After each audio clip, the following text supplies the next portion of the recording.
বিসমিল্লাহির রহমানির রহিম। আসসালামু আলাইকুম। সবাইকে ঈদ মোবারক। আশা করি সবাই ভালো আছেন, সবাই ঈদের আনন্দে আছেন।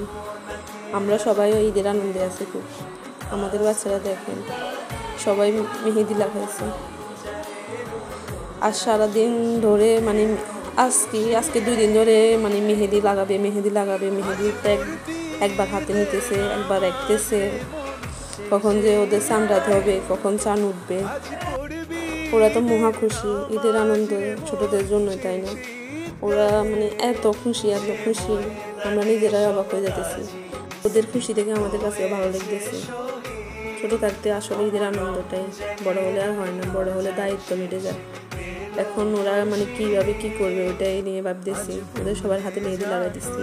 এখন রাত 12টা বাজতেছে, এখনো কেউ ঘুমানোর নাম নাই। পিচ্চিটাও এখনো যাবন।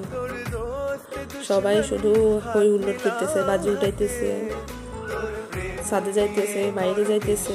আমার শাশুড়ি মুখে একটু লাগাই দিলাম মেহেদি, সবাই লাগাইতেছে, উনি কেন না লাগাবেন। ঈদের দিন সকালে খুব তাড়াতাড়ি উঠে সব কাজ সেরে সবাইকে রেডি করে দিতেছি। সবাই মসজিদে যাবে। প্রথমে আমার ছেলেকে রেডি করে দিতেছি, ও আব্বুর সাথে মসজিদে যাবে, না ঈদের নামাজ পড়বে।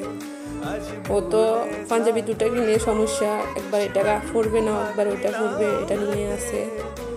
যাই হোক, আমি এটা আগে পড়াই দেখলাম কেমন হইতেছে, আর কিছু ছবি তুলে নিলাম। তারপর ওর ভাইয়ের সাথে একসাথে মিলে দুটাই পড়লো। এটা হলো ওদের ফাইনাল লুক। কেমন লাগতেছে কমেন্ট করে জানাবেন।